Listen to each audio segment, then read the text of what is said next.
Hi friends, இன்றைக்கி வீடியோவில் நம்ம என்ன பார்க்க போகிறோம் அப்படின்னா 12th INMல லெசன் 6வது லெசன் தான் பார்க்க போகிறோம். ஆல்ரெடி 5 லெசன் வீடியோவாக போட்டிருக்கேன். பார்க்காதவங்க அதை பார்த்துட்டு இதை கண்டினியூ பண்ணுங்கள். அந்த லெசன்லாம் இம்பார்ட்டன்ட் பாயிண்ட்ஸ் மட்டும்தான் கொடுத்துருக்கேன். உங்களுக்கு அதை பார்த்தாவே இந்த குரூப் 2க்கு வந்து யூஸ்ஃபுல்லாக இருக்கும். இப்போ வீடியோக்குள்ளே போகிறதுக்கு முன்னாடி this video sponsor by SPO digital marketing. SPO வந்து ஒரு பார்ட் டைம் ஜாப். இதில் வந்து நீங்கள் பேசிக்கான இன்டர்நெட் நாலேஜ் இருந்தாவே நீங்களும் ஜாயின் பண்ணலாம். இதில் எந்த மாதிரி ஒர்க்கில் இருக்கும் அப்படின்னா இன்ஸ்டாகிராம் ஷேர்சாட்டில் வந்து பிக்சர் கண்டென்ட் வந்து ஷேர் பண்ணுறது அந்த மாதிரி இருக்கும். இதில் நீங்கள் ஜாயின் பண்ணோம்னா நான் ஸ்க்ரீனில் வந்து ஒரு நம்பர் தரேன். இதுக்கு வந்து நீங்கள் வாட்ஸ்அப் பண்ணலாம். மேலும் இதை பற்றி ஃபுல் டீட்டெயில் வந்து நான் கீழே டிஸ்கிரிப்ஷனில் கொடுத்துருக்கேன். நீங்களும் செக் பண்ணிட்டு ஜாயின் பண்ணுங்கள். இப்போ வீடியோக்குள்ளே போகலாம். ஸ்கிப் பண்ணாதீங்க. பெரிய தப்பு. தினம் 300 ரூபாய் சம்பாதிக்க அரிய வாய்ப்பு. இன்ஸ்டாகிராம், ஃபேஸ்புக் பயன்படுத்த தெரிந்தால் போதும். Content post and content publishing மூலமா தினம் 300 ரூபாய் சம்பாதிக்கலாம். இந்த வேலை செய்ய 5 நிமிடம் போதும். Work training support, group communication support, all language customer live chat support, முக்கியமா சொந்தமா ஒரு பிசினஸ் ஸ்டார்ட் பண்ற அளவுக்கு உங்களால கற்றுக்கொள்ளவும் முடியும், சம்பாதிக்கவும் முடியும். இந்த வேலை வாய்ப்பு வழங்குவது 5 வருடத்திற்கு மேல ரன் ஆகிட்டு இருக்க நம்ம தமிழ்நாட்டு company school of business organisation private limited. மேலும் விவரங்களுக்கு டிஸ்கிரிப்ஷன்ல கொடுத்திருக்க நம்பருக்கு வாட்ஸ்அப் பண்ணுங்க. இதில் வந்து தேசியவாத அரசியலின் வகுப்புவாதத்தில் வந்து நான் முக்கியமான பாயிண்ட்ஸ் மட்டும் சொல்கிறேன். ஆல்ரெடி இந்த லெசனை வந்து நான் ஒரு 3 மணி நேரம் 4 மணி நேரம் நல்லா படிச்சுட்டு ரீட் பண்ணிவிட்டு இம்பார்ட்டன்ட் பாயிண்ட் மட்டும் தான் கொடுக்குறேன். இதை மட்டும் நீங்கள் எக்ஸாமுக்கு பார்த்தாவே போதும். ஓகே வாங்க. ஃபஸ்ட்டு என்ன பாயிண்ட் அப்படின்னா அலுவலக மொழியாக நீதிமன்ற மொழியாகவும் என்ன மொழி இருந்துச்சு அப்படின்னா பாரசீக மொழி இருந்துச்சு. அந்த பாயிண்ட்டை வந்து நோட் பண்ணி வச்சுக்கோங்க. நெக்ஸ்ட்டு வந்து 1870 வந்து வங்காள அரசாங்கம் உருதுக்கு பதிலாக ஹிந்தியையும் பாரசீகத்துக்கு பதிலாக நாகரிக மொழியையும் அறிமுகப்படுத்தினாங்க. அந்த பாயிண்டை நோட் பண்ணி வச்சுக்கோங்க. அடுத்து வந்து பிரித்தாளும் கொள்கை யார் அப்படின்னு சொன்னால் என்பில்டன். அது வந்து உங்கள் எல்லாத்துக்கும் தெரியும். அடுத்து வந்து பசுவதை தொடர்பான கழகங்கள்லாம் எந்த வருஷத்தில் ஏற்படுச்சு, எத்தனை தடவை ஏற்படுச்சு அப்படின்னா 1883 டு 1891 பஞ்சாபில் மட்டும் 15 பெருங்கழகங்கள் ஏற்படுத்துச்சு அப்படின்னு சொல்கிறாங்க. அதுக்கடுத்து வந்து அதாவது காங்கிரஸ்லாம் ஆதரித்தவங்கலாம் யார் அப்படின்னு சொல்லி ஒரு பாயிண்ட் கொடுத்துருக்காங்க. முஸ்லீம் தலைவரான பக்ருதினம் தியாப்சி, பம்பாயை சேர்ந்த ரஹமதுல்லா சயானி, சென்னையை சேர்ந்த நவாப் சையது முகமது பகூர், வங்காளத்தை சேர்ந்த ரசூல், இவங்க எல்லாம் முஸ்லீம் வந்து காங்கிரஸை வந்து ஆதரித்தவங்க அப்படி சொல்கிறாங்க.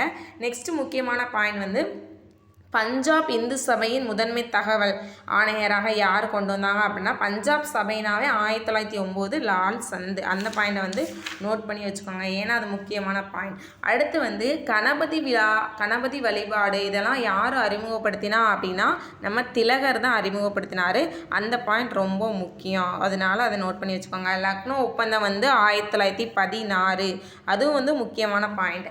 அடுத்து வந்து ஒரு கூற்று சொல்லியிருப்பாங்க, வகுப்புவாதம் பற்றி ஒரு கூற்று சொல்லியிருப்பாங்க. அது யார் சொன்னான்னு கேட்கலாம். வகுப்புவாதம் என்பது பிற்போக்குவாதிகள் நவீன உலகத்திற்கு பொருந்தாத காலாவதியான ஒரு கடிதத்தை விடாப்பிடியாக பிடித்து கொண்டிருப்பது அப்படின்னு சொன்னது யார் அப்படின்னா நேருவோட கூற்று. அடுத்து வந்து அகில இந்திய இந்து மகா சபை வந்து 1915 எங்கே ஸ்டார்ட் பண்ணாங்க? டேராட்டூன். அதை மட்டும் நோட் பண்ணி வச்சுக்கோங்க. ஓகேவா? அடுத்து முக்கியமான பாயிண்ட் வந்து முதல் உலக போருக்கு முன்னால் கலிபா காஃபா இஸ்லாமிய சமயத்தின் புனிதமான இடம் எது அப்படின்னா காஃபா தான். அந்த இதை நோட் பண்ணி வச்சுக்கோங்க. மலபார் கிளர்ச்சி வந்து 1921 எங்கே நடந்துச்சு அப்படின்னா கேரளாவில் இருக்க மலபார்லாம் நடந்துச்சு. அடுத்து வந்து ஒத்துழையாமை இயக்கம் நிறுத்தப்பட்டது வந்து 1922. எது காரணம் அப்படின்னா இந்த கொஸ்டின் வந்து ஆல்ரெடி குரூப் 4ல் கேட்டிருக்காங்க. சௌரி சௌரா இயக்கம் தான் அதுக்கு வந்து நிறுத்தப்பட்டதுக்கு காரணமாகும். அதை வந்து அந்த பாயிண்டை வந்து நோட் பண்ணி வச்சுக்கோங்க.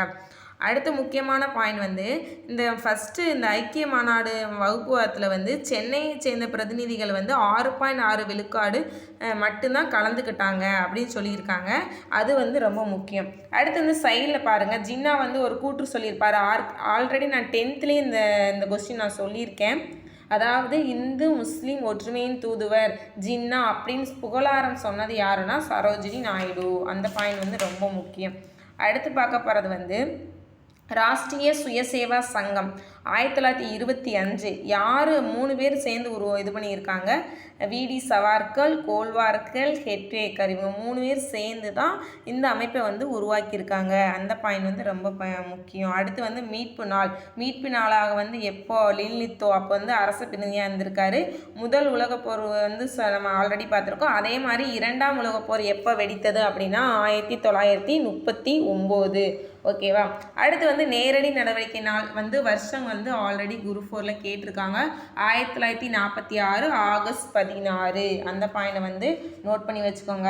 அதுக்கு வந்து இந்த 1946 வந்து இந்த அமைச்சரவை தூதுக்குழுல 3 பேர் இருப்பாங்கல்ல, அதை வந்து கேட்பாங்க. அதனால 3 பேர் யாருன்னு பார்த்து வச்சுக்கோங்க. ஆட் அண்ட் நோட்டில் வந்து கேட்குறதுக்கு வாய்ப்பு இருக்குது.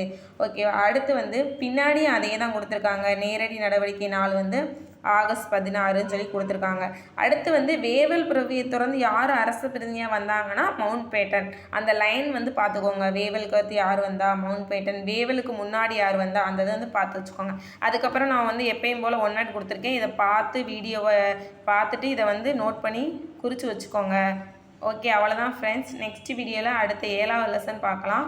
உங்களுக்கு என்னோடய வீடியோ பிடிச்சினா லைக் பண்ணுங்கள், ஷேர் பண்ணுங்கள், கமெண்ட் பண்ணுங்கள். முக்கியமாக உங்கள் ஃப்ரெண்ட்ஸ் யாராச்சும் டிஎன்பிசி படிக்கிறாங்கன்னா அவங்களுக்கு என்னோடய வீடியோவை ஷேர் பண்ணுங்கள்.